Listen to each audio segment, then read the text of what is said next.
యశోదాదేవి చిన్ని కృష్ణుడి నోట్లోనే సమస్త భూమండలాన్ని చూసింది, ఆ ప్రమాణం చాలదా అన్నారు ఆయన. యశోదాదేవి చిన్ని కృష్ణుని ముఖారవిందంలో ఆ చిన్ని నోట్లో అండపిండ బ్రహ్మాండాన్నంతా కూడా చూసింది, కాబట్టి ఇంత చిన్న పరమేశ్వరుడు అంతగా ఉన్నాడని చెప్పడానికి మరో ప్రమాణం అవసరమా అని భాగవతాన్ని ప్రమాణంగా చూపించాడు ఆయన. అక్కడితో ఆగల.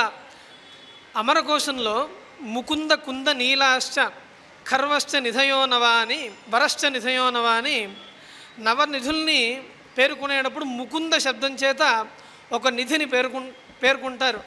అనగా ముకుంద అనే శబ్దానికి నిధి అనే అర్థం. ఆ నిధి ఎవరైతే ధీరులు ఉన్నారో, ఎవరైతే శ్రేష్ఠులు ఉన్నారో వాళ్ళందరి చేత ఆ నిధి ఎప్పటికప్పుడు అది లోపల నుంచి పైకి లాగబడుతూ ఉన్నది. ఎవరికి వారు ఇష్టం వచ్చినంత వాళ్ళకి కావాల్సినంత జుర్రుకుంటూనే ఉన్నారు ఆ బ్రహ్మాండ రసాన్ని.